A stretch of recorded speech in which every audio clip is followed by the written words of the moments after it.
During this BandLab tutorial, I'm going to show you how to open up BandLab, how to add instruments, how to record, and how to correct mistakes. You should already have a code and a link from your teacher, and please make sure you click on the appropriate link for your year group and then sign up using your school email address. Once you've done that, carry on with the rest of the tutorial. So here's the screen. Once you've signed up, once you've logged into anything, this is what the BandLab home screen looks like. And what you're looking for is the library button at the top left. And then you need to create a new project. So you're going to click onto that. And I would select MIDI instruments. That will give you the most amount of things to play about with for this project. Now you can see the setup there. We've got a piano at the bottom. We've got an instrument tab that I've just clicked on there. And down at the bottom here, you can change your instrument. So I'm going to change it from piano to some drums. So I'm going to select one of the drum or percussion kits. And then I'm going to play about with the sound by pressing the notes on my computer keyboard to see where the sound is that I want for this project.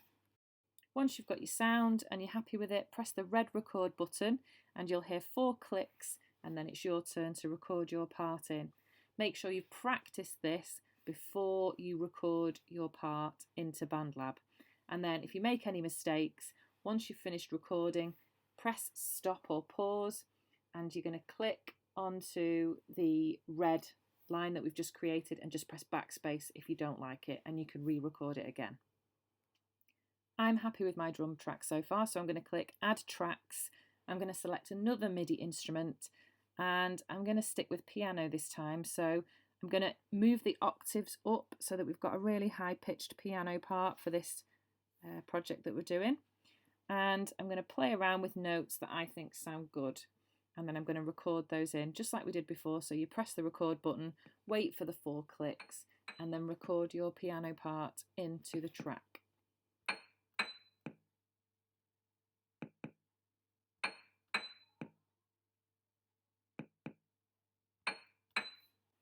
Now I want to keep layering up my piece of music to get extra marks and make it sound better. So I'm going to add another track and another instrument.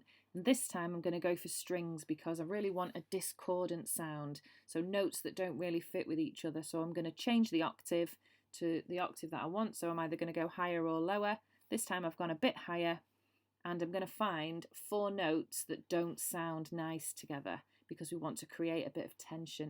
So I've practiced the chords that I wanted to play on the strings, and then I'm going to play it in like we did before. So press the record button and start.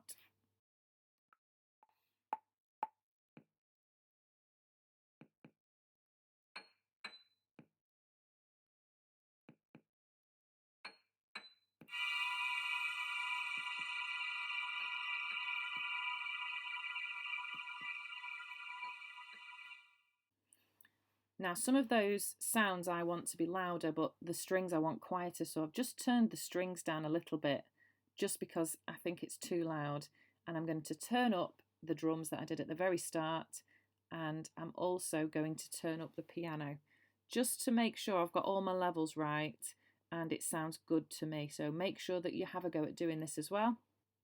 Now I've got all my levels sorted while I've been listening to the music. I feel like it's a bit empty, so I'm going to add another track, I'm going to add another instrument, and I'm going to see what we've got. So I've looked for some of the special effects, and because this piece of music is a horror piece of music, I'm going to have a look at some of the scary sound effects, and here's what they sound like.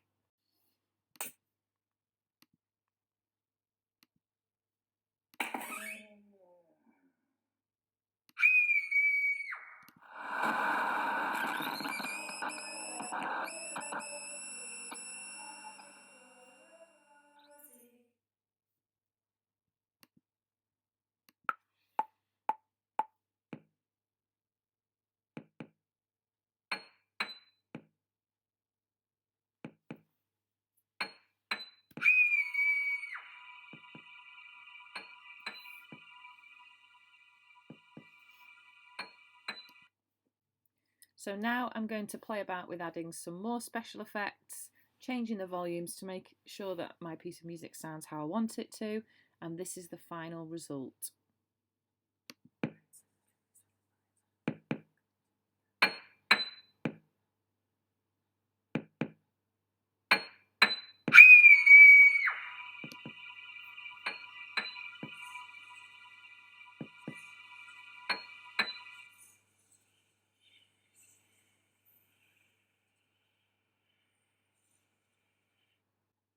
Once you're happy with your piece of music, you need to save it.